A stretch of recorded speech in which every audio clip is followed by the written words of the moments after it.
All right. Detroit, the Ditto, Detroit, and it's like garbage. All right. We are Detroit, live. garbage. We are. Norwalk, so like we're gonna give it a few minutes to let everything settle in. Yeah, I'm gonna give us 3 minutes. Give him Oh 3 yeah, we're minutes. live now. That's how that works.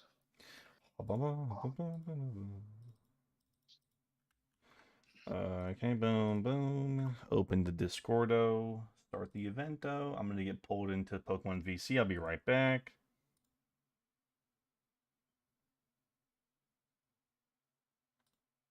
I get. Hello, friends. I'm back. And post that shit in all announcements. No, well, I think breaking news. Well, at Pokemon. At Pokemon Trainers. There we are. Now we wait to see who joins. Pretty much. Are we here? Y'all here? Yeah. Yep. Okay. What music we feeling for background noise? I am not picky. I think just some lo-fi. Hype or stuff chill? would be Alright, good. chill. Like, Got it. Pokemon Lo-Fi 24/7 nostalgic chill to study to. hell yeah. Okay. Alright. Pull up the stream and we wait for 2 minutes.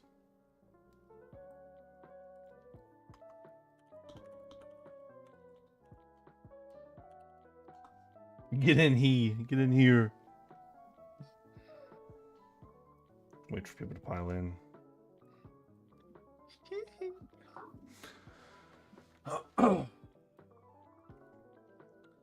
I'll be doing. Yeah, here's to hoping the whole ass echo chamber I'm in might be a problem. when do you get a new mic? Basically, it's just when I go back home on the weekends. Because then I have a headset there. Oh, word. All right, 1 minute left. Thank you everyone for joining. I see 5 viewers currently. Pog. Pre-week. We're starting with Kalos. They're above. Both conferences starting with Kalos. Smiley face. Okay. All right, at 4:15 we will start right on the dot. I need people to chat so we can see that you're actually live and not just 5 viewers staring me down. Speaking of staring me down, I don't have my webcam on. Oops. Well, it's not formatted at all. Oh! Shit. We'll keep me rock and rolling in the free world right up here. Very small light. Because until I can crop it and do it. Yo, okay, Void's here. Alright, 4:15 on the dot. Everybody welcome to the first PBO pre-week 1 Kalos Power Rankings live. It's me, Soren Flying, and with me is St. Louis. Say hello. What's up? And the Charleston Chestnuts. Say hello. Hello, everybody. Now, these power rankings were done by St. Louis and Sunnyside Suicune, and I was chilling in the background, just kind of talking, speaking my piece. So, if you want to blame anybody, I'm giving you your scapegoats there. So, ready to kick off the worst team in Kalos? Well, okay, we don't gotta frame it like that. The worst team. It's gotta be like The- lowest yeah. ranked. Please keep in mind that pre-week 1 and week 1 probably don't mean much. So, just, run it like that. Okay. St. Louis, I'll let you start off with this team. We're cutting to it right now. Give me to it straight. Why is this team Yeah, last for pre-week 1? this team, Detroit, it just, looking at it, very first glance, it just seems like a lot of pieces that are there, and they don't really mesh with each other. Like, you got the Latias, you get the Heatran, like some standout Mons, some good Mons, but overall, they don't look like they really go that well together. They're just kind of all there, and there's some power, but it doesn't mesh. Charleston, you agree? I think it's also important. For the most part, I just think Like the heavy hitters on this team, they're all fantastic heavy hitters. But then you look at the lower tier picks here. You see the Ditto, the Smeargle, and the Bronzor, and you just kind of got to ask yourself, what exactly are these lower tier picks bringing to this team? And I'm sure you can make something work, especially with Smeargle, because it can literally do anything. But I'm just not seeing a whole lot specifically that they're doing here. Yeah, I don't. The Ditto and the Smeargle and the Bronzor are kind of crazy. Ditto and Smeargle, like you said, they can do anything. But I don't know what they provide initially, besides Ditto just kind of like reverse sweeping if you set up. So, Detroit Zoroarks, number 14. But I love Klefki's reactions. So we're moving on to 13 here. Norwalk Noivern. They're in Kalos again. Right back down from Unova. And Charleston, send us off with your first initial thoughts of this team. React from me. Okay, first initial thoughts. You look at those first three picks and you get terrified, right? Kyurem, Excadrill, Iron Boulder is a terrifying offensive core to be going into, no matter who you are or what your team is. But then after that, you kind of start looking at the rest of the team and you kind of start wondering where that offensive idea went a little bit. Glamora obviously is there for Hazard Stack, which is good for this team. It's another hazard control, so Excadrill isn't pigeonholed into doing that every week. But then there are some other picks like the Barraskewda particularly kind of throws me off a little bit because Barraskewda without rain is it's not ideal to say the least. And it looks like it was just kind of picked up for a speed tier. No sand for Excadrill is also a little strange. It's not necessary for Excadrill to function, mind you, but it makes it a lot better. Yeah, especially like looking at some of the lower tiers like Kilowattrel, great pickup. Duosion and the Barraskewda, they do throw me off a little bit. Barraskewda with no rain definitely suffers a lot from not being able to utilize the speed boost that it gets. But like the threats, they are there. The offensive power is there between Skeledirge and the top three. They're insane. But once again, another thing that I just am not seeing too well is like the ability to just go together. Like the threats are there, they all work as offensive threats themselves. I just don't know how well I think they go together. Yeah, first of all, Nightmare, Abbotsford, not ignoring you, but us three right now, and with the first three picks, I was kind of hyped. Kyurem and the Drill and the Boulder, I was like, damn, it's kind of going good. And then Glamora, Skewed, and Duosion kind of dropped me off a little bit. But I like Dirge though. Dirge is always scary. I remember Abbotsford used that one. So Norwalk Noiverns, 13 into 12.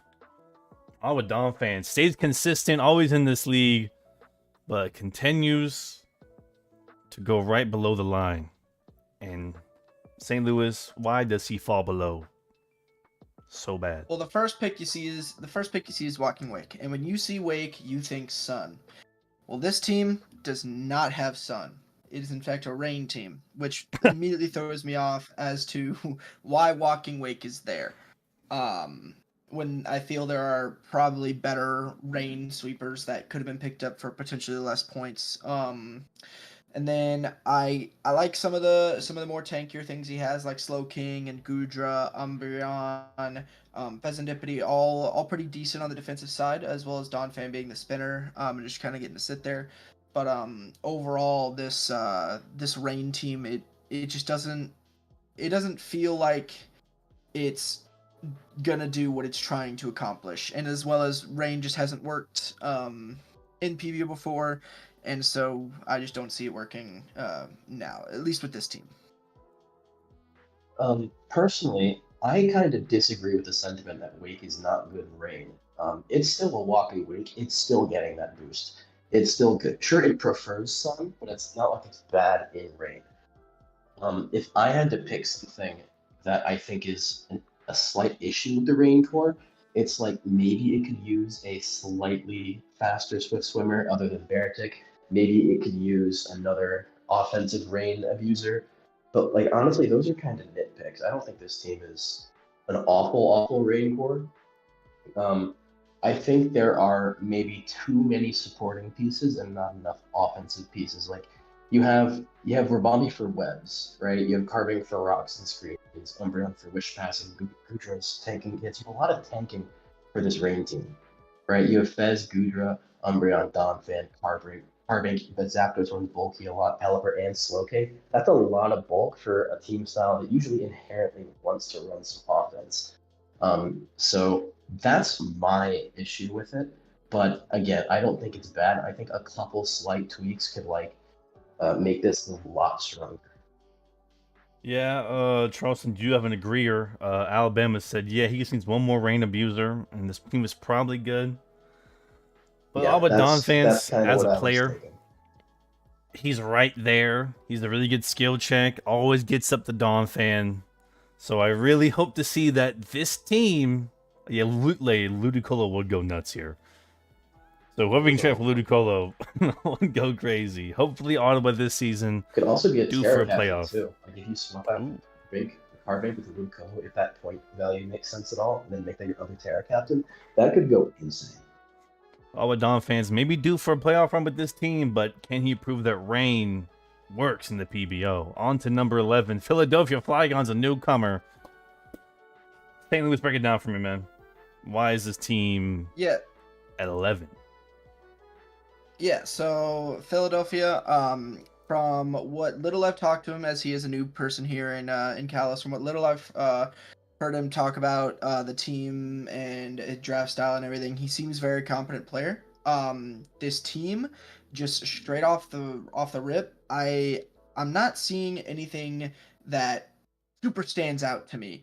Obviously there is the Blood Moon, there's Cinderace, there is a Scizor, all very, very prominent offensive threats, along with the Thunderous Theory and Mian Shao getting in there. I just looking at it, it just didn't seem like it almost seemed like it was just missing a piece. I couldn't quite place my finger on what was missing. But when looking at it, me and Sunnyside, we just something was off about this team. Charleston, I what you think I'm thinking? going to step in here now and say that when I was doing some team analysis with Morgan, we were kind of thinking the same thing. We were thinking something is kind of missing here. We just can't place our finger. That was the same terminology we used actually. But now that I'm looking at it more, I see it more, and it's clearly built around the Ursula, right? Like that's no brainer. But Ursula is kind of a strange mod to build around. But I think Philadelphia is kind of doing it right because if you look at everything else on the team, almost everything gets pivot options that they love to use. Cinderace loves clicking U-turn. Scizor, like that's its trademark. Come on. Thunderous T's always clicking Volt Switch. Important can click Flip Turn. And then half of the other, like 4 out of the 5 other guys also frequently turn. This team is about getting that Ursaluna in and clicking Blood Moon as many times as possible, and then cleaning up with other options. The fast options or priority options with like Cinderace or Bullet Punch from Scizor, things like that. And because of that, I think this team, looking at it, it's grown on me more than when I looked at it the first time. Yeah, Philadelphia, it's really hard to place because when we do these power rankings, as I said in the beginning, they're kind of based on team and a little bit about how we know about how they play. And Philadelphia is kind of weird one to get in there, so we throw them at 11. You get 2 regenerators and a U-turn. And someone in chat said a lot of ways to get Blood Moon in on this team. This team's a sleeper team. If this team does go forward, I don't think we'll be surprised. But just from the other teams that people have built currently number 11. But probably by week 2, there'll probably be a lot, maybe top 6 coming week 2. Let's just see how the player plays and how they use this team. Otherwise, we told you so. 11. But moving on to 10. Indianapolis. Charleston, run me up with Indianapolis. All right, every division, no matter what league you're in, always has one person that decides to run stall, and that's where we are with this one. Number 10 brings us to our stall team of the division. It's got the Clefable, it's got the Aloe, it's got a Moongus, it's got the Tanglu, it's got Crocolore, which in my opinion is a terrifying Terra captain no matter what team you're facing. It's got DOD, which I am surprised it fell that far. Gambit is a good cleanup option for stall teams, especially if they can lay down those hazards and get those boosts up for Gambit. Um, if there's a couple critiques I have here, it's Ogrepon Hearthflame feels a little out of place to me. It likes team support like Son, obviously. That's kind of what it got banned for, I know you. And it doesn't really need to be running those support sets like the spikes, knockoff, and beach sheets, and sets on this kind of team, because there's so many things that just do that for it already. So the Ogrepon throws me off a little bit. And the mine, obviously the mine is a meme, right? It's just I had some points left over and I needed another Terra Captain. It happens. But what if it does something? Come on, it might go crazy. If it does something, then like ban that thing, right? Ban it, But yeah. I do not want to live in a world where mining is a terror. It gets plot, so. But true. So does everything now, though. But like I think the general ideas for this team are pretty solid. Double Regenerator, again, that's the second team I've seen that with. Two of the best Wish Passers in the game, some of the best Hazard Stackers in the game, one of the best Hazard Abusers in the game. It's a solid team. Yeah, when I first looked at this team, my first thought was, God damn, I'm seeing turn 200 when I play this thing. It honestly doesn't even matter how much offensive pressure you have, because every corner you look, it's just wall into wall into wall into wall into wall. It's gonna be so hard to break this team. The only critique is that it has offensive pressure, but it's not nearly the offensive pressure that I feel like. And considering it is Stall, I know Stall doesn't have the most high powered offense in the world. That's why it's called Stall. But I still feel like it should probably have one or two more like offensive threats on it. Someone in chat said it needs a ghost type. I was just going to point that out. I think that is a very good point. I also think this team is missing one other major thing, and that is hazard control of its own. Where's the spinner? Right? Torrentine doesn't get defog anymore. Amoonguss can soak up Toxic Spikes, and that's about it, right? I'm not missing something here. This team gets kind of ruled by hazards itself. And on top of that, what does this team do against Taunt? I just run Taunt on 2 mons and then kind of just pick this team apart. Yeah, but then you kill 5 and then Scarf King Gambit sweeps, so nice try. Scarf Gambit, unheard of. But the point is valid there. Like you can kill the 5 mons in Gambit can always do what Gambit does, come back and reverse feed you no matter the scenario. Yeah, so if you do break it, yeah, there's King Gambit in the back. For sure, but I also think the Terra Captains are kind of strange. I get they were chosen out of necessity. Right? There's nothing else that can do. But the Crocolore is obviously the best one. It's an amazing Terra Captain. It's just the other two. We'll see how he works it in there as we hit on to number 9. Very true. Boston Bonnets, St. Louis. Bring this up. Yeah, so first thing that pops off the page to me is Chi-Yu, Corviknight, Ursaluna, Zoroark Hisui, crazy offensive mons. Who knows, maybe even can trick somebody with Zoroark and the illusion ability. Could be fun. But the odd pick was Dondozo at 2.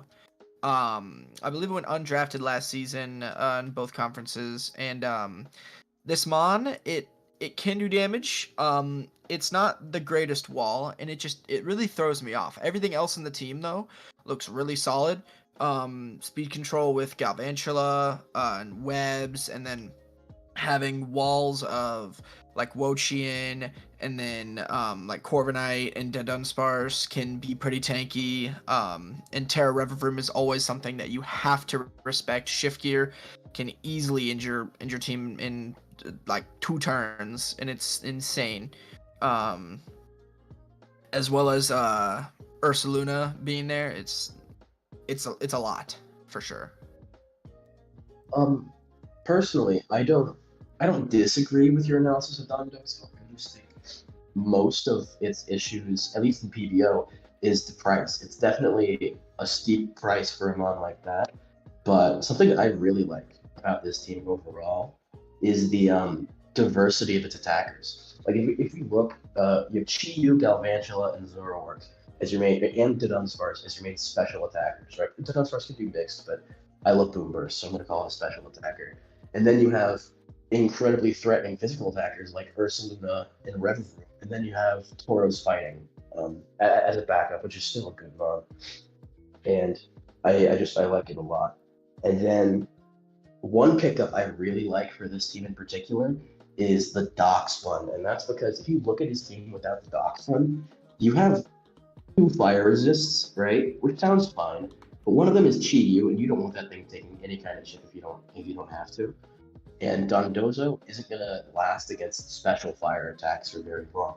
And so Doxbun comes in, and its purpose is to soak up those fire attacks. And I like the awareness of pickups like that. You can see those kinds of pickups all over the team. And like Galvantula, it's like, sure, obviously it helps Chi-Yu, right? And it helps Riverfruit to an extent, but it also helps Ursaluna in the extent where like if they can't get rid of it, well now I basically have effectively a scarfed Ursaluna that's also burned and clicking Facade into your chain.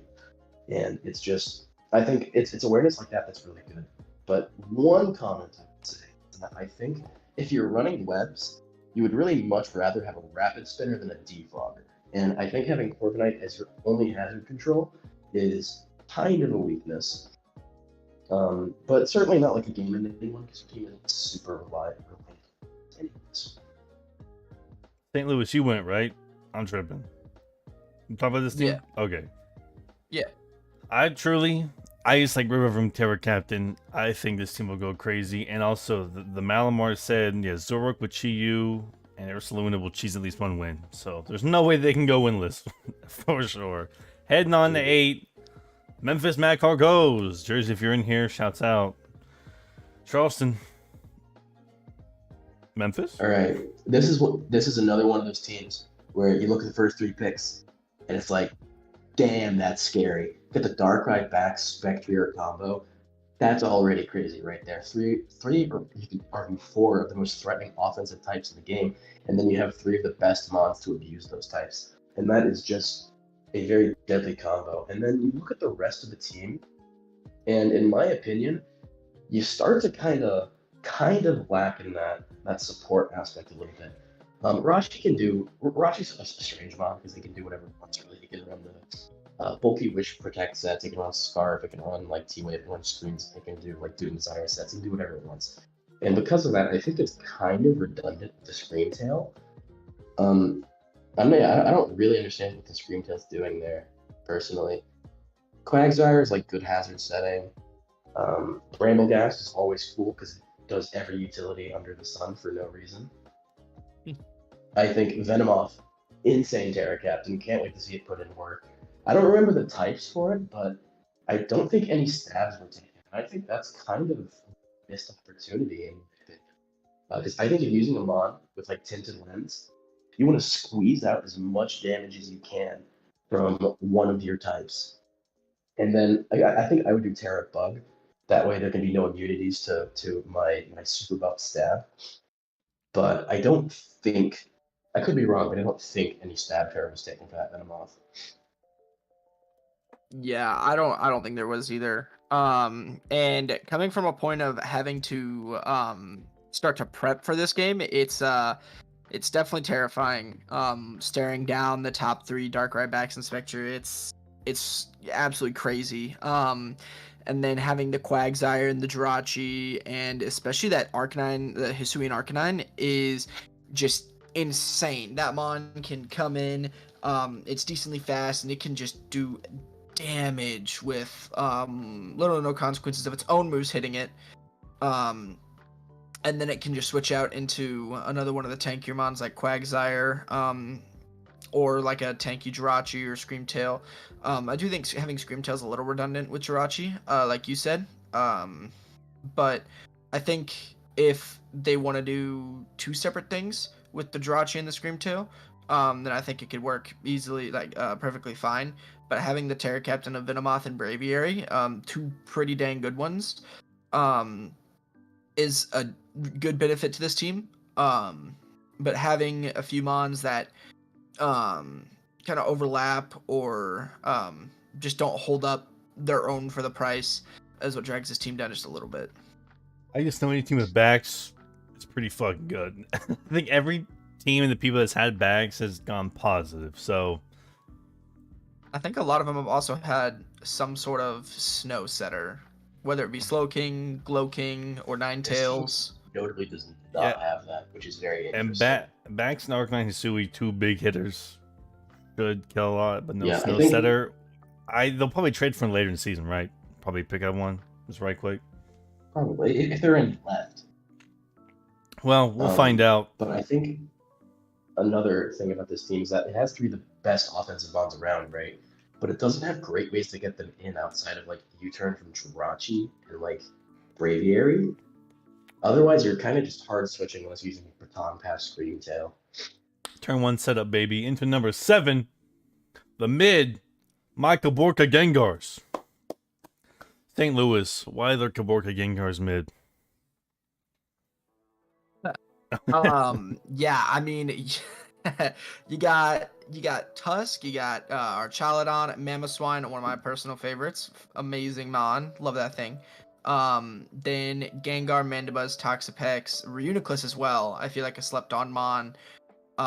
Being able to set up Trick Room, which can benefit the Mamoswine, the Archaladon, Toxapex, Mandibuzz, as well as having Terra Captain, Florges, and Passimian.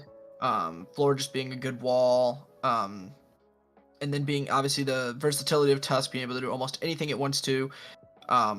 Just great quality in a mon. Archaladon is something I've looked at multiple times, and it feels slightly overpriced for what it does. It takes some hits pretty well. It's able to do decent damage. I just think it's lacking just a little bit in both of those departments for me to pick it up where it's at. But overall, solid team. Before I get into my analysis, I would like to point out there has been an update to this team since these rankings were made. Actually, I know you said you loved it, but the Mamoswine is no more on this team. It is now, I believe, a Tauros Polyblades, I want to say.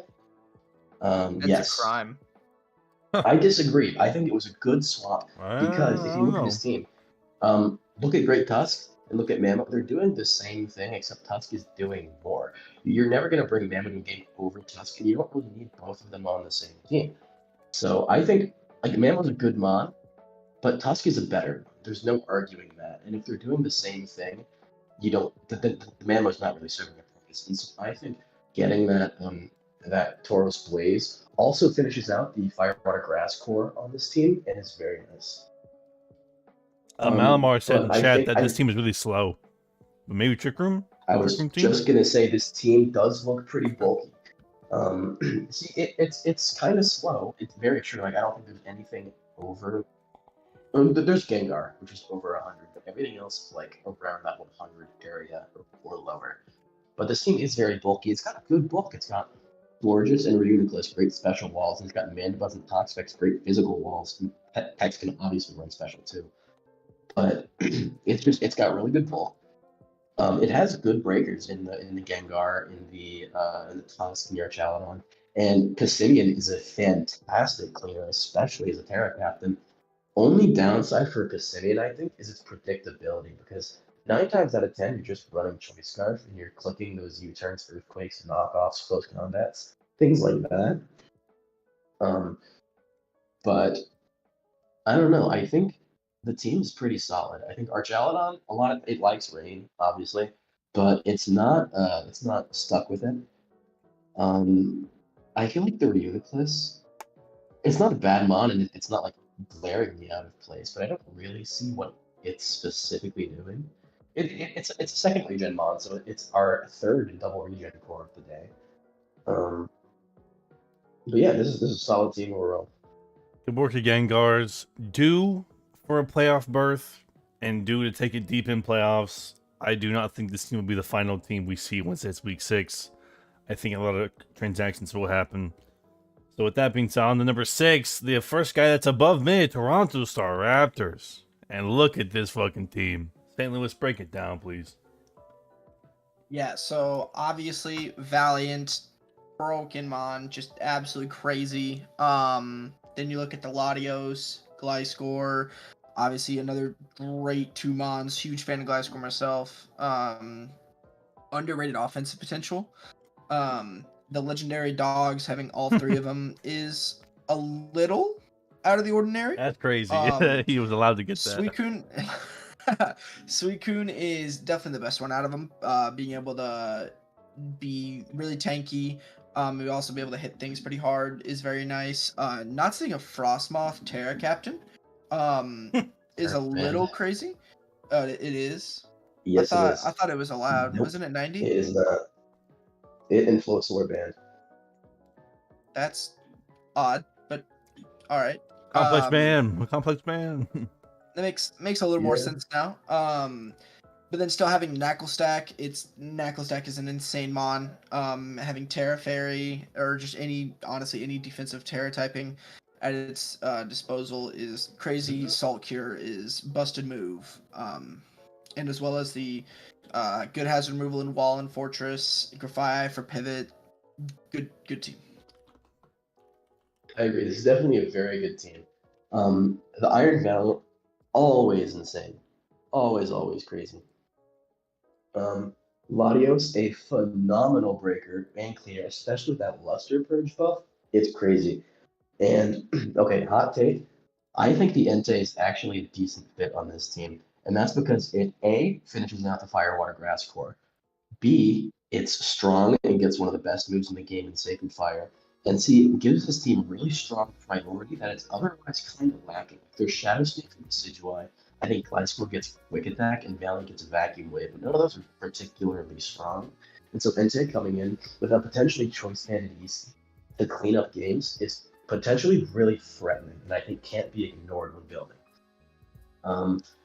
I think if this team has a weakness, it's kind of a Spadef issue, right? Because you don't want to be forcing Gliscor to be Spadef every week. Suicune can do it, right? It definitely can. Raikou also is no slouch in the Spadef department, but they don't want to be doing it every time. And you can say Frostmoth has ice scales, right? You can say that all you want, but at the end of the day, it's an ice bug type. It's an ice bug type that can't Terra anymore. So even if you want to be eating those special hits, it's not going to do it for very long. Also, update Frostmoth, not complex banned. Or just straight up didn't choose it as a Terra. yeah, Oricorio and Floats Are we sure? I was pretty Oricorio and Floats are the only ones that are Blaziken, Speed, My Blaziken, Espathra, DOS, Sneasler, Manaphy, Oricorio, Floatzel. We So have a lot of complex bans on certain moves and things. But So yeah, that's Toronto. 3 dogs, a Gliscor, and a Valiant, and a Knuckle Stack. A humble Knuckle Stack accompanied with a Fortress. Hopefully Toronto, another playoff bound team. And now we're into the top 5. To start us off is the champion, Charleston. Can you believe it? all right. It's a draggable team. Like you already know it's going to be good, right? Dragapult, as we all know, probably the best mon in draft, right there next to Valiant. I'm not going to go super in depth into that, but then you look at the support that he has for this thing, and it's like, okay, there's Grimmsnarl for screens for it, Jolteon to use fast volt switches, Moltres to flame bomb and burn things that want to maybe knock it off. But once you start looking at this team, like when you look at it at first, you kind of think, oh, these pieces don't, like, they're all technically okay, but they don't fit together super well. And then the more you look at it, the more you change your mind on that. And you first things first, you see the Polytown. You're like, okay, what does this team need rain for? And you realize it's not really there for rain. It's just there as a bulky water to do its thing. And it's not that like having rain hurts this team at all. It bolsters fire resistances. Bronzong doesn't have to run heat proof every time. And as long as you have Clodsire, you don't have to be afraid of opposing waters. You can just water absorb it off. And on top of that, Jolteon is just one of the best Terra captains out there. I believe his Terra types for this thing were Ice and Fairy. Yes, yeah. Ice and Fairy. And so Jolteon is just going to be putting in a lot of work this season. Yeah, I mean, obviously Dragapult, you look at it, and there's a Dragapult diff when ranking for sure. As long as you don't draft NFEs as your last 10 mons, it almost guarantees you not last place. Yeah, looking at it, it's like, okay, Dragapult behind screens, obviously not bad, though it doesn't have to do it itself. Jolteon, insane Terra Captain, very, very good. Politoed, like the bulky water, Hitmontop spinning. Besides the Dragapult, Grimmsnarl, Jolteon, the other pieces kind of work together. There's definitely some synergy there. Just maybe not as much as I would have liked to see with a Dragapult team, but overall this team is still very good. Especially with a returning champ, definitely something to watch out for. Which brings us to number 4, as Malamar says, not sure about this one, not enough offense. Or is there just enough? Maybe Team 4 will have more. As the 4th team is the Tokyo Teddy Ursus coming back, and they bring some fucking offense. St. Louis, please. Give us every offensive mod in this league.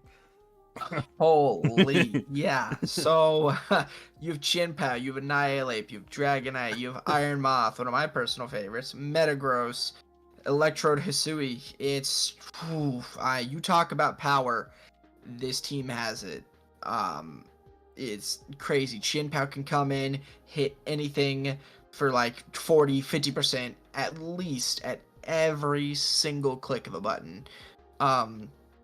Annihilate can do something similar, can also run bulkier sets. Dragonite multi-scale is just a good mon. Can do a lot of things. Iron Moth, love that thing. Used it last season. Came in 3 games, 10 kills. So there's that. Then the defense is a little lacking, but Powdon, amazing physical wall. Orthworm kinda does a similar role, so I'm not too sure about that. Maybe should be looking at a special tank for that one. But overall, yeah, the power and it's insane. I agree. This is a very offensively threatening team. And then I think you kind of like you have 7 incredible offensive mods, right? The first 6 and then Electrode. And then you look at the bulky things, and I kind of start wondering how the bulky things fit in, other than the fact that they're just bulky.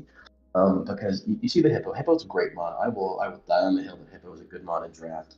Orthworm. I'm not super familiar with it in draft, but it's a steal immune to ground, right? It's great. And then Dusclops is a Terra Captain. I know Dusclops was it's only a Terra Captain out of necessity, but it's still a good mod, especially with bulk. I forget what types he picked, but it's still interesting. But the game plan for this team is obviously pretty simple. What it wants to do, it wants to break with a couple of the monsters, and it wants to clean with one of either Annihilate, Chinpao, or Moth. And which one that is just depends on matchup or however the game is going at the current moment. It's really just it's really a team where you can probably viably pull up with pretty much the same 6 mods every week and put in work. But if there's something I would change about this team, I would consider dropping one of your physically bulky mods from your lower-ish tiers. Consider picking up a bulky mod that not only can like fit the team well, but also get some sort of pivoting move to actually get your threatening guys in without taking them shit. Like I think a Slowking clicking Chilly Reception could do absolute wonders for a team like this. Is that true? We'll have to find out. Maybe Tokyo might take up your advice on that.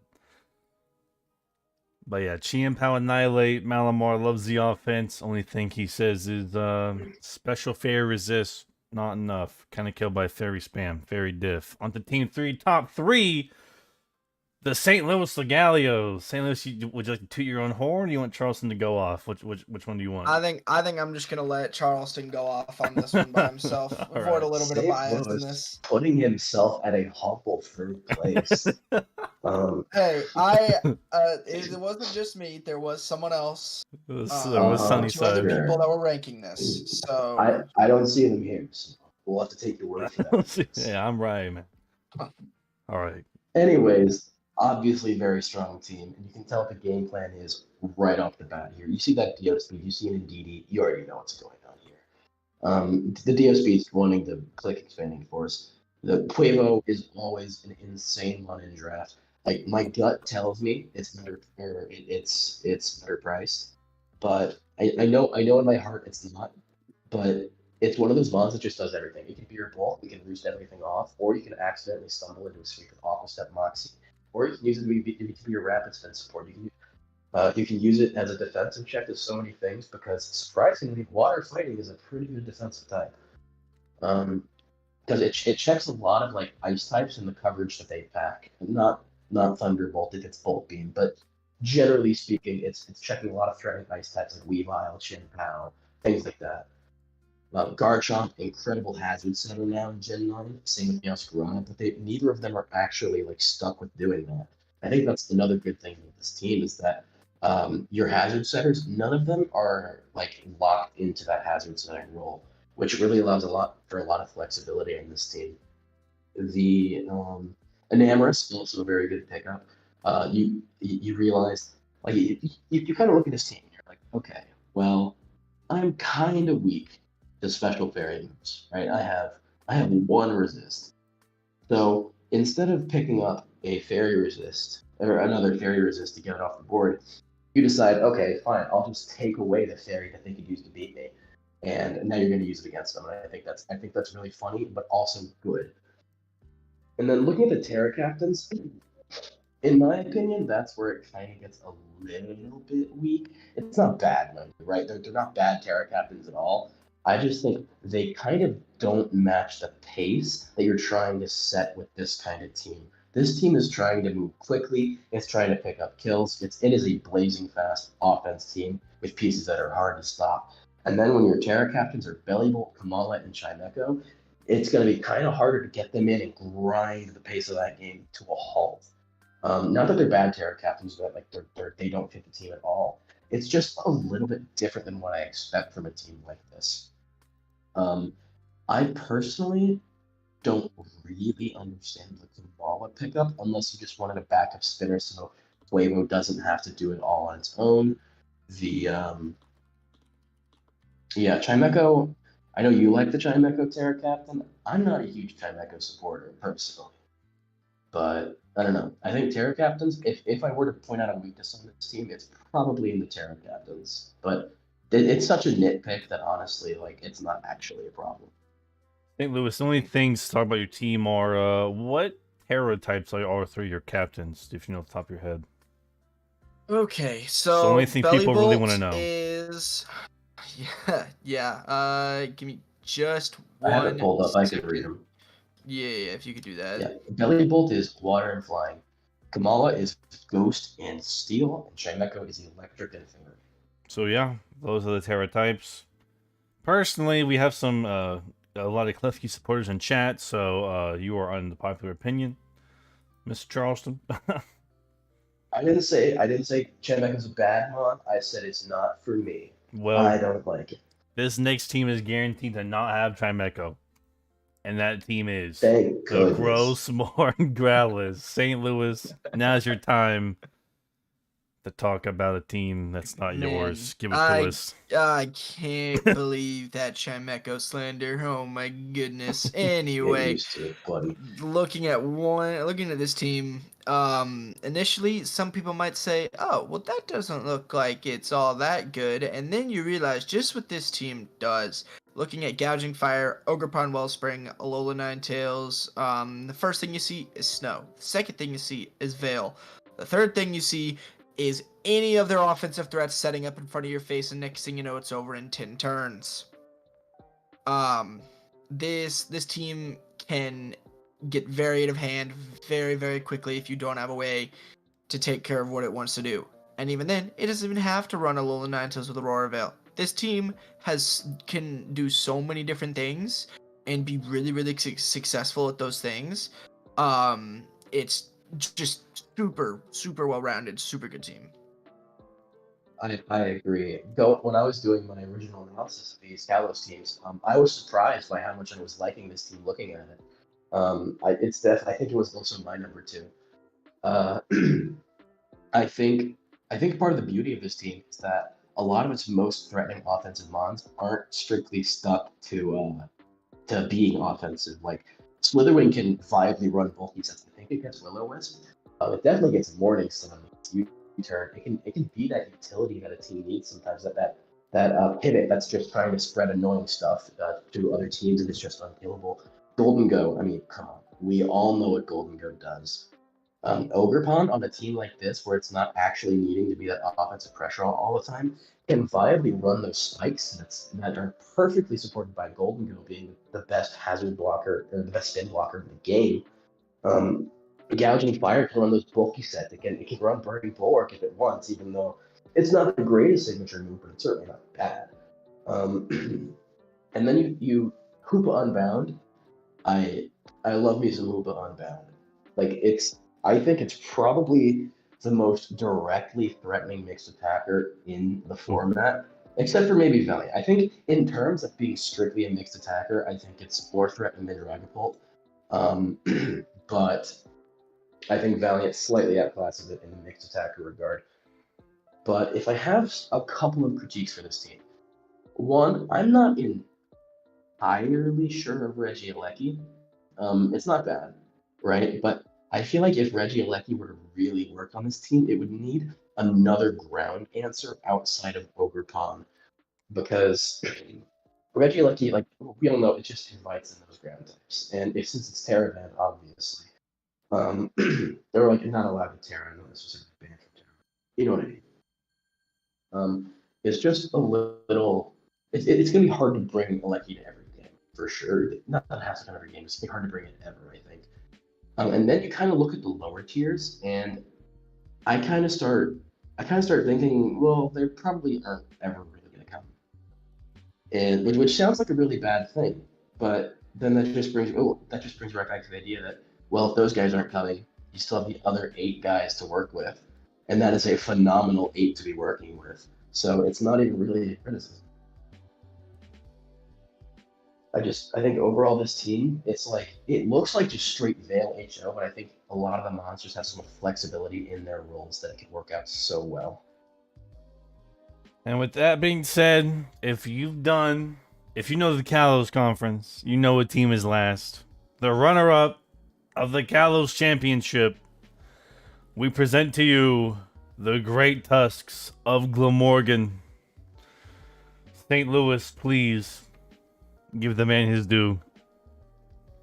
Oh yeah, man, this guy Glamorgan, first of all, great guy. Second of all, great player. Third, this team, off the very first look, whenever what me and Sunnyside were thinking was this team, it doesn't seem like the best team we've looked at today, by far. It seems like it based off of team itself probably would go down more of like probably 5 or 6.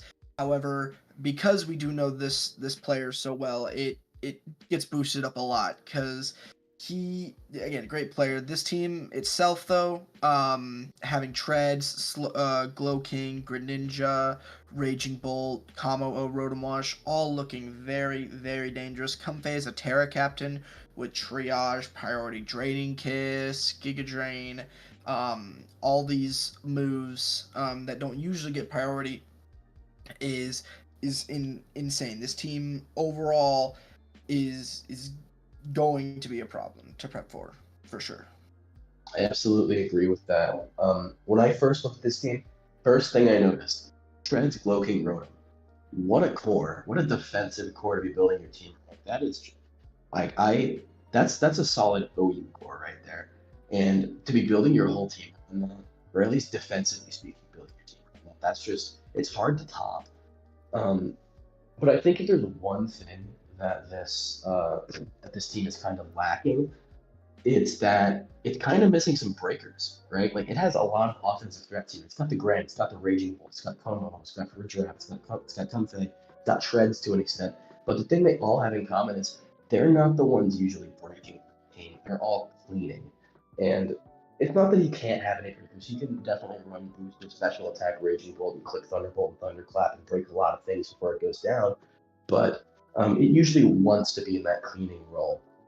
So if you, in order to actually start making progress in a game, it's going to take some clever building from Glamorgan, which I know he's absolutely capable of.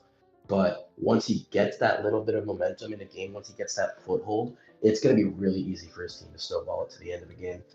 And I also think, final thought on this team, I think it cannot be understated how good of a Terra Captain Comfey is. I think it's probably one of the best available options because the triage, like you hear it, it just sounds like a good ability, right? But you actually start using it and you realize it's an incredible ability. It is phenomenal. It's one of the best cleaners around. It just clicks Calm Mind, it clicks Synthesis, it clicks Draining Kiss, it clicks Giga Drain. That's all it does. But that's all it needs to do because it doesn't need speed. It's outspeeding you. And resistances, who cares? I'm Terra Blasting. It's so hard to actually stop realistically at the end of a game. It's an incredible pickup. And that is the Kalos Power Rankings. Thank you, St. Louis. Thank you, Charleston. Now for another 14 of them. Glamorgan rounds out Kalos, heading on to Unova Power Rankings. I know there's a lot of Unova people in chat waiting to see where they place. So, let's start with number 14. The Sin City Sableye came up from Kalos. And, you know, maybe the drafting showed. Kalos had draft. Where would this ranking Kalos? Who the fuck knows? But in Unova, last. St. Louis, rundown. Yeah, so looking at this team, I mean, there are some decent pieces. You got Greninja, you got Kyurem, you got Metagross, as well as Dragonite. We've talked about those, about 3 of those mons, somewhat in depth. Obviously, good mons themselves. Metagross it's there for sure. Then you have Whimsicott, Typhlosion, Little Muk, Mew. There's just a lot of mons that just do standalone mons. There's not a ton that works like super well together. And I didn't quite see the vision when looking at this team, and that's why we have it at 14. Yeah, looking at this team, when I was watching this be drafted before, first off that came to mind, the first 3 picks, Greninja, Kyurem, Metagross. It's like, okay, wow, we're about to see some power. And then after that, it all just kind of stopped working together a little bit. Everything just kind of feels like it wants to do its own thing. And this team also just looks incredibly easy to wear down because if you look at it, the only thing with recovery on this team at all is Dragonite. Because I think you lost any and all recovery in that before. Kyurem lost Roost. Actually, Whimsicott did Synthesis, I think. But like, if that's gonna be your sustainable goal, it's not cutting it. I think not having Typhlosion as a Terra Captain is a slight missed opportunity. There's a lot in this team. It's missing a lot of holes. It's missing good physical bulk, like I said, sustainability. It's only hazard control is Hitmonchan, which like it's not the end of the world, but it could be a lot better. Mew is basically just a glorified hazard stacker now. It's just it's going to be hard defensively for this team, I think, which is fine for some teams, but then it's like this team also isn't working together perfectly defensively either, because I feel like the Terra Captains and Typhlosion, they just feel like they're kind of doing their own thing. And I think that's where this team's kind of missing some things. Sin City Sableye start off Unova last. Let's see where they will place actually in Unova this season. On to 13. A lot of y'all about to take a big sigh of relief knowing y'all still on the board, but Worcester Whoopers. The champ. The champ. Season at 13. Yep. Run this up. St. Louis, please tell us about the Kalos champion and why his So team here's the thing. is 13. Champ diff, it can only get you so far. And in this case, that so far is just not last. Looking at this team, as I was talking with Charleston a little bit before this, it looks like it wants Psychic Terrain. Unfortunately, it doesn't have it. Or at least not anything except for manual. Looking at like Armarouge and Poltergeist, and even And the Mastiff. Latios. Yeah, Latios as well. All of it wants Psychic Terrain, and without it, not saying it can't work, it just doesn't work nearly as well as what it wants to. Some good standalone mons like Treads, Ogre Pawn, Mamoswine, Tauros for that Aqua is really good. But overall, just having that missing piece and just not seeing quite the vision, I'm just not really high on it. I think what this team does well is it has a lot of really strong individual pieces, like you said before. The Latios, the Treads, the Tusk, the Poltergeist, Crawdon, Tauros, Paul, Aqua, they're all really good mons on their own, right? And obviously, I can't believe I forgot this. The strongest mon on that team, Mabostiff. Everyone knows what Mabostiff is the single scariest threat in Ubers. But it's just, I don't know. I feel like this team, like we said before, it wants Psychic Terrain for sure. But now that I'm looking at it, it also looks like it kind of wants webs a little bit. Because Prada would love webs. Mabostiff obviously really wants webs for that stakeout. That way they can't just outspeed you after it. You're still threatening them. Mamoswine likes webs with that base 80 speed. Latios doesn't want to be running Choice Scarf every week, so it's nice. Well, it's not that it has to run Scarf without webs anyways, but it likes that freedom. I And the thing is, it's just I feel like hazards are kind of a weird thing on this. Like it has treads and it has Overcon Cornerstone, but outside of that, not a lot of hazards.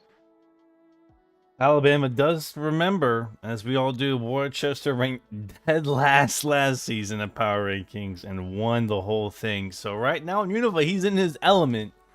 He's where he wants to Very be. true. So can the champion do it again and frankly make it to playoffs? As number 12 rolls Very around, true, because the Sunnyside Sweetcoons. In No my- fucking feel. Sunnyside. Ooh. St. Louis? No fear Please. on. Oh, okay. No, Charleston, I'll let you set this one off. Okay. Well, the thing about this team is this is the team that I think no contest changed the most during Grace. I think we had like 3 entire revisions of the entire team, the entire roster. It's Unova's Veil team. It's got the Ogre Von Wellspring, just like the Kalos Veil team. It's got another Genie, just like the Kalos team. It's got scary threats. Ursaluna under Veil is going to be just about impossible to Oko, and it's going to be throwing off those guts facades as much as it wants. Thunder's Tea, a great Volt switcher, because it has Grass Knot for those ground types, and the ground types it can't hit with Grass Knot super well like Gliscor, it can knock off, and it's a very versatile mon that isn't really stuck into doing one thing. And then there's Volcarona, which you look at the team, you're like, well, there's not really a lot of hazard control outside of there's Espeon and there's Sandslash, neither of which are like exactly ideal for your hazard control because Espeon obviously isn't super reliable, and Sandslash in certain matchups isn't wanting to be clicking spin, it's just supposed to be doing damage. So the Volcarona looks a little strange, but with that Veil up, it's going to be able to get those quivers off a lot easier and close out some games. And I think the Terra captains on this team are also phenomenal. This Magi's Terra is it's very good. I think it's Fighting and Fairy. Yes, Fighting and Fairy. Very good for that mon, especially with Levitate, being able to maintain focus sashes and then Terra to get rid of weaknesses. It's great. Sandslash Alola is obviously there for not only having control but also Veil and Hail synergy. I think this team does look pretty strong, but I get why it's down here. Yeah. This team, seeing as there have been so many changes and everything like that, at a general first look, nothing really stood out to me on paper. Besides the Veil or Saluna combo definitely being scary, the Wellspring as well being really good, but kind of like you said, it has power. It's I don't feel like it's on par as to everything else. Now then, Fion, top three probably. It is fact. As Ben pointed out, Sunnyside did make another free agent swap. The Quillfish is no more on this team, and Sandslash is not a Terra Captain anymore. Fion is back and is a Terra Captain. Who knows? Maybe week 2, top 3. Yeah, Who knows? maybe For week sure. 2. We'll see where it goes. Number 11 is the Pittsburgh Scissors. If you're in chat, sorry, St. Louis. Why is Pittsburgh down here?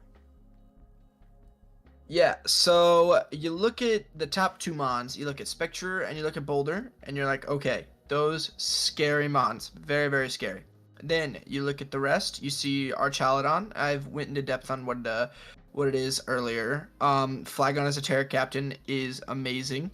Clefable being there, obviously very well known wall, can be physical, can be special. Whatever it wants to be or needs to be for that matchup. Blastoise, I feel like, is underrated, having Shell Smash, and just getting to kind of click buttons that speed things, do tons of damage.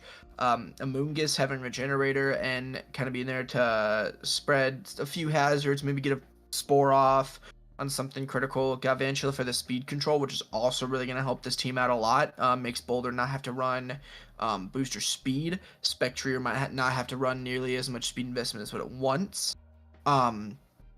But overall, I think it just kind of it feels like it's lacking something. I can't put my finger on it, but it just doesn't feel like it's quite up to where this team can be.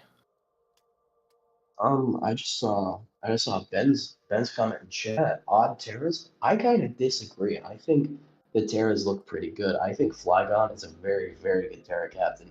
And every time I've seen Magmortar as a Terra Captain in other leagues, it's put in work. So I have no problem with these Terra Captains. But if we're looking at his team, right? We look at Spectre, we look at Boulder. We think, okay, how does this team really beat Sucker Punch with its how do its main offensive threats get around Sucker Punch with support wise? And you realize like there aren't great dark answers on this team. Like Hitmonlee, that thing is paper thin. Honchkrow is also not crazy bulky, and then there's Clefable, but it's not like offensively checking dark types, which I think is what this team kind of needs a little bit. But Clefable's good. It maybe I'm just being a little too nitpicky about it, but I don't know. I feel like dark types and then like with any kind of coverage kind of run this team a little bit. And that rounds out the Pittsburgh Scissors. I think he's due, and yeah, and there's a Clef. Yeah, there's also Clef, but maybe due for a playoff berth this season. We'll see. As number 10, we get to the Virginia Zekroms. Quite a wild card of a player. Team looks good, but what's missing, St. Louis? What's missing from it? Yeah, so first 3 picks, Chinpao, Tinglu, and Empoleon. Chinpao, obviously, great mon. Tinglu, mostly bulky, but can be an offensive threat if you don't prep well enough for it. Empoleon, being buffed this the first DLC, is crazy. Became way more viable than it has in the past. And then including the Cinderace for potential hazard swapping, and just overall an offensive threat with Libero is very, very good. Thundurus having, I believe it gets Prankster, having that T-Wave, and just do other things with status moves is very, very good. Florges as a special wall is also good. But overall, just the team just didn't look right whenever me and Mug were looking at it. It's another one of the situations where I just don't think I'm quite experienced enough to say what exactly it's lacking. But it does look just a little underwhelming for what it is. Personally, when I look at this team, I think one of the issues it has is it kind of, I don't even know how to put it. It's not really lacking cleaners. It's not really lacking breakers. So I don't really know how to put it either. But if we're looking at the Terra captains, Tatsugiri, obviously kind of a strange one, was chosen out of necessity. But that also brings us to the crown jewel Terra captain here, being Articuno Galar. Now, if we're talking Terra captains that make the most out of Terra in terms of like base stat total, Articuno Galar is up there. It's like, I think it's 600 BST, maybe it's a little bit less, but it's still, for being allowed to Terra, insane base stats. Not to mention, it can just Terra out of weaknesses, start setting up Calm Mind's agilities, and then just store power. It can run weakness policy effectively. It's strong as hell. It can freeze you with its psychic move. It's actually crazy. I think Articuno Galar is going to be putting in a lot of work for this team this season. Virginia Zekrum's maybe sleeper pick or ranked quite nicely. It's also Tatsugiri, but Tatsugiri's never really done much in PBO kind of like ever. So we'll see what happens to it. You know, number 9, the Vancouver Valiants. St. Louis, please. Yeah, so once again, it's a Gouging Fire, which I think is a very, very good pick. Although I believe they had the first overall pick in the draft, and picking this number 1 overall could be could show to be that they could have had something better. But looking at their team, Gouging Fire, Enamorus, Golden Go, Tentacruel, Crocodile, Electrode Hisui, Cresselia, it's a lot of very, very good offensive mons in Enamorus and Golden Go. Gouging Fire can also be that with Electrode Hisui. Then Tentacruel and Cresselia, Quagsire, Appleton, all his defensive walls, especially Appleton having the ability to Terra, is very, very good defensive backbone, and having Crook to either set hazards or be offensive threat with Moxie and Scarf is insane offensive pressure. Yeah, I think this team has a lot of really good individual pickups, right? The Gouging Fire obviously is going to win at least one game. Enamorus and Golden Go, solid OU core right there. Picking up one of the best Terra captains available in Electrode Hisui. And then, personally, a mon I wanted for my team but was unable to get is the Tentacruel, because it's such a good roll compression mon. It's a bulky water, it's a grounded poison that slash T-spike setter, it's a rapid spinner, it's a knockoffer, it's toxic, it gets flip turn, it gets and does so much in one slot that it's just such an effective mon to pick up. Crook is also a very versatile mon, as it's known for being in draft. It can run the bulky Stealth Rocks taunt sets, it can run Scarf, EQ, Moxie, it can do anything really. Appleton, also very good Terra captain, just a little bit slower pace. Then there's the Gyarados, there's the Crest, there's Quag, and there's Basculin. I think this team, it feels I don't want to say it's not bulky offense, but it's more balanced, I guess. It's just balanced. Because Quagsire is going to be a very good hazard setter for it. Appleton's bulky Crest is bulky Golden Go. If I had to guess, is more than likely going to be running bulkier sets throughout the season. And then you have those offensive pieces that are still working together. I think this is very good. When ranking these teams, especially, I mean, ranking teams is tough because we like the players and ranking them's tough. But like, when it came to ranking Unova, it was like, are any drafts really bad? It was really hard to rank when it came for Sunnyside, St. Louis, and I. Like, all of them look good. Same goes to Kalos. Like, we were like, all these drafts are fine. Like, how can we really differentiate what's good and what's bad? So, number 9, Vancouver, especially with the Gouging Fire being number 9, is kind of insane. So let's see what number 8 takes us to. The New Jersey Dracos, right under number 7, St. Louis, please. Why is New Jersey right under mid? Yeah, so Jersey coming up from Kalos looks to have an insane team. Darkrai, Garchomp, Ogerpon Hearthflame, Slowking, Scizor, Glamora, Cyclizar, Terra Primeape, Sylveon, Oricorio Sensu, all good to great mons at what they do. Darkrai and Garchomp and Ogerpon, great offensive threats. Garchomp can even be a defensive threat with setting up hazards and just tanking hits and everything. Slowking, obviously great pivot, good bulky water. Scizor is always a threat with Technician, Bullet Punch, everything like that. Glamora being a very good hazard setter, good spinner as well. And having the ability to pivot with Scizor and Cyclizar Terra as well. All of this just makes for one very, very solid team.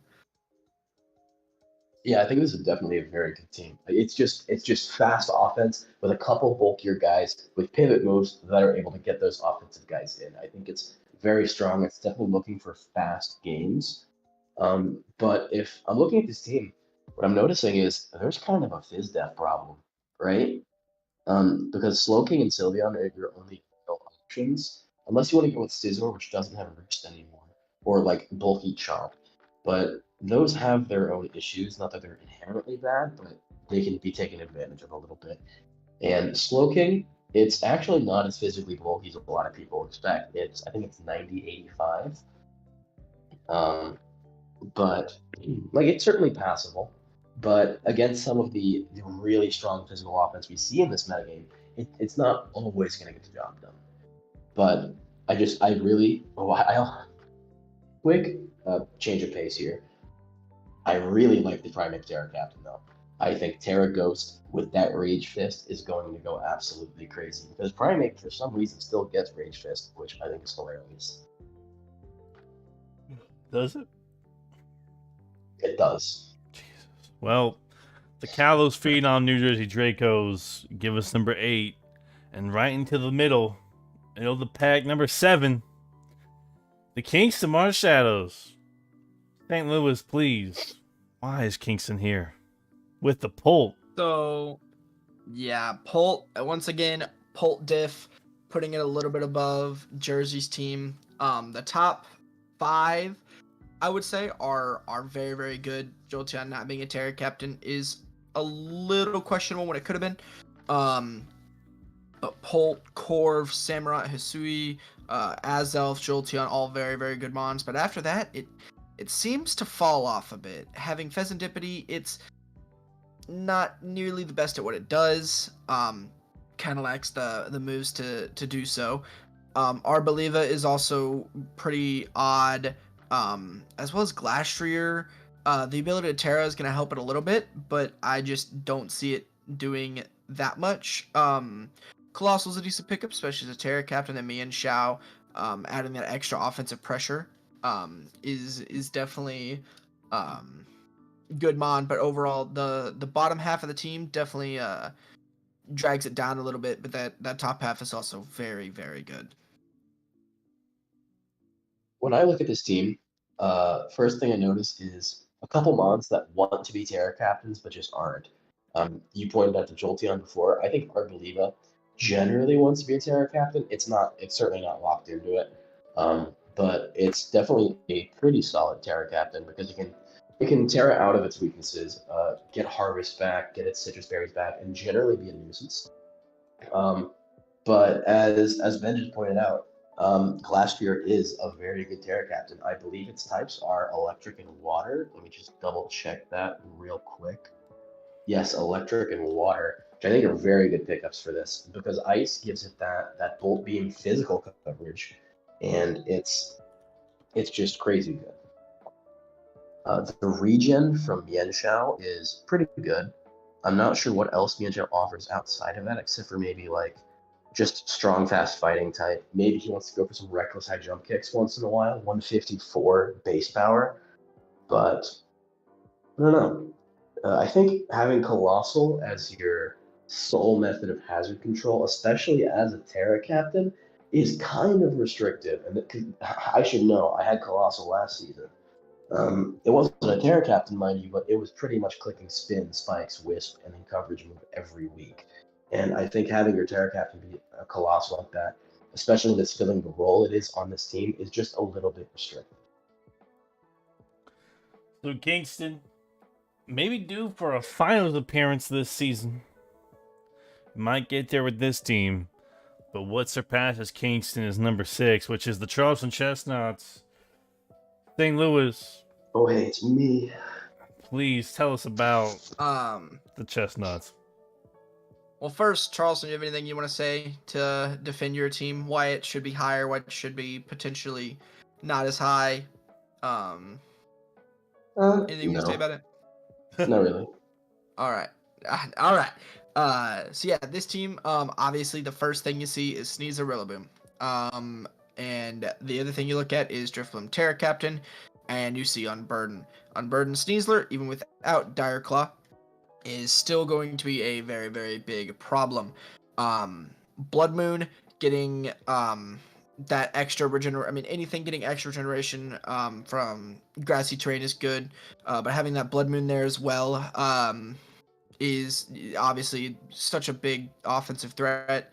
Revavroom as well, having the ability to Terra. As we know, Revavroom is just great Terra Captain. Having Latias there as well with Rotom Wash. Has a decent defensive backbone with Mandibuzz as well. Cobalion and Diancie, good piece as well. And Ice-Q, have to respect Belly Drum and what it can do every single week. Overall, very solid team, and excited to see where it goes. Charleston Chestnuts, number 6. As you start into the top 5 of Unova, who's at the bottom of the 5? Alabama Alakazams, baby. The champ and runner-up. Charleston, can you please tell us why he's number 5? Well, first off, look at that Chi-Yu. Chi-Yu is crazy. And then there's obviously Quavo. I talked about him when we did the Kalos ranking. Quavo is crazy. Insane utility, but also a sweeper. Raging Bolt, also insane. Weavile. This team just has crazy good offense. And then here's our second comfy Terra of the league. It's just a crazy cleaner. Chi's one of the best breakers, and Comfy's one of the best cleaners. It's bound to be a lethal combination. And those two alone will probably end up winning Alabama a game at some point. I think the other Terra Captain in Sinistra is also great because of that heat-proof ability. Matcha Gotcha, I think that's the name of the move. Also a great move. It does so much. I feel like there's not really a single wasted slot on this team, except for maybe the Volbeat, but like I know Volbeat has supporters out there, and I know it does actually do things. So it's definitely not a waste. It's just if you have to pick the most questionable member, it's the Volbeat. Yeah, this team, off the first look, you kind of look at it and you compare it to some of the other teams. And you're just like, man, this team doesn't look as good as that other team. And then you realize who's behind the helm, Mr. Alabama himself. Every year, from what I've heard, people say, oh, well, his team isn't that great, and then he ends up in the finals. When you're that good of a coach to bring any team you put together very, very far, it's crazy having that ability. And this team with the Chi-Yu, the Quaquaval, Raging Bolt, Petron, a little odd. I know he really likes it though. So you do you, but yeah, this team, great player. Alabama starts off the top 5, and he kind of agrees with, a little humble there. Into number 4 is the Frederick Lefkeys. Orange, if you're here, man. Charleston, why is Lefkeys only number 4? Well, first off, Tusk Diff, and Dio Speed. It's a strong team overall. It's got Tusk, it's got Ogerpon, it's got Toxtricity, which is surprisingly strong. I don't know if you could make it a Terra Captain, but if you can, it's something I would have gone with. Crocalor, well, I talked about it before. insane Terran Captain. It's just crazy. Persian Alola, not my favorite as a Terra Captain, but I've seen it put in some work, so I'm not going to complain about that. The Uxie getting Pain Split now is such a huge buff for it because now it can actually reliably, consistently check things that it couldn't check before. The Tinkaton is looking at this team, probably just going to be an encore bot most weeks because that's all it needs to do with this team. It might be clicking rocks too if the speed and the tusk aren't wanting to click rocks. So I think Tinkaton's mostly here for that support and that typing, and I think it's going to put in work by doing that. St. Louis, how we feeling? Yeah, so looking at this team, having Tusk, obviously Tusk diff, Dio speed is crazy, a little less crazy with that psychic terrain. But Tornadus Therian, Milotic, Uxie, very, very viable tank mons along with Crocolore that can Terra. Bonkers defensive core with Ogerpon, Toxtricity, Tinkaton, Ogerpon being the offensive threat, Tinkaton for utility, and then Toxtricity just being a solid mon. Definitely better if it could Terra. Unfortunately, it can't. Greedent, such a, in my opinion, such a very good value pickup in that tier. I was looking at it for my own draft, and there's some crazy things you can pull off with that mon, like with stuffed cheeks and stuff you can definitely be cooking. Don't see it coming to a lot of games, if any at all. But then also the Persian Alola and what it can do, especially with Terra, it's very, very good team. Keys. Know how you feel about number 4. But let's see who's above you, number 3. And that would be the Luscious Lopunnies. Charleston, look at this fucking squad, dude. Look at this fucking stall. Okay, this might be a hot take here. I didn't make this list personally. I think I would put this a little bit lower than where we have it. And that's because like we look at the first 3 mons and then the 8, and it's like, okay, we hyper offense score with DOD meaning delete and stuff hazards, and then teleport into one of those offensive guys. And then the rest of the team just kind of feels like hard stall that kind of struggles to get the rest of that team in. You have Gen 2 Scar Bliss, right? You have Avalugg and Regirock. You have as much physical defense as you're ever going to need, and then there's the Blissey for the Spadef. I mean, Lantern gets flip turn, Bombi gets U-turn, but other than that, it's kind of hard to get in those offensive guys too. Regirock, I think it's going to be very interesting Terra Captain. I think it's going to be good because it does make good Iron Defense Body Press. I could be wrong. I think so. I'm pretty sure it gets. I know it gets Iron Defensive Leads. Does it get Body Press? It does. So I think that's going to be good, especially if it's like Terra Fighting or something. I don't remember the type off the top of my head. It's Water and Fairy. So I think this team, it's interesting. I think it's having a mild identity. Like it can't decide if it wants to be Roaring Moon Annihilate Hyper Offense or if it wants to be Gen 2 Stall with Scar and Bliss.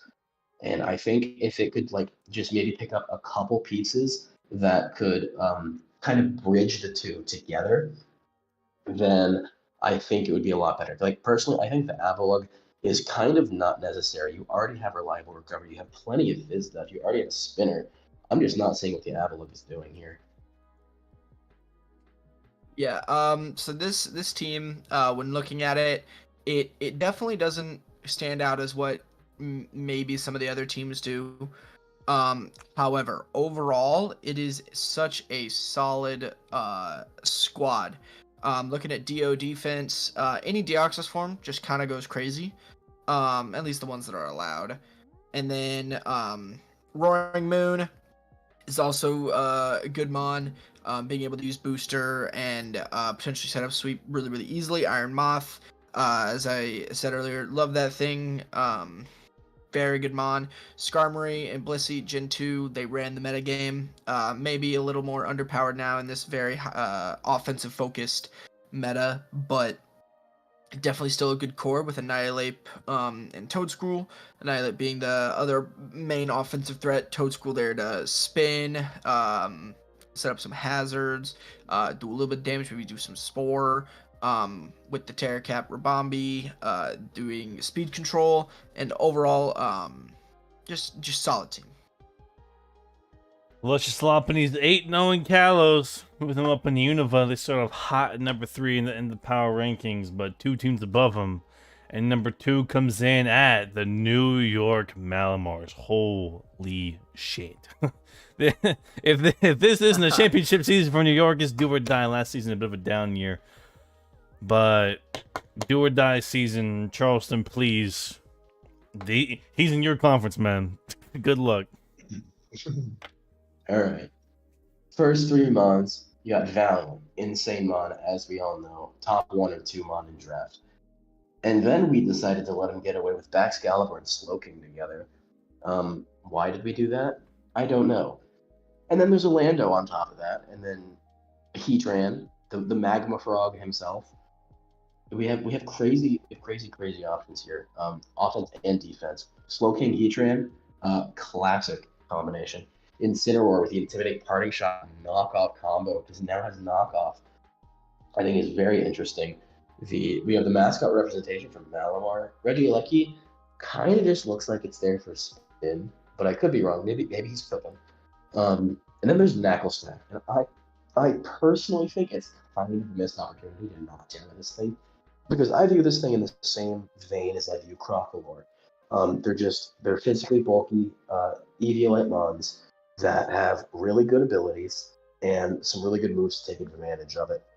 Because like Knacklestack is such a prep forcer, because you're usually carrying a Covert Cloakmon just check that thing.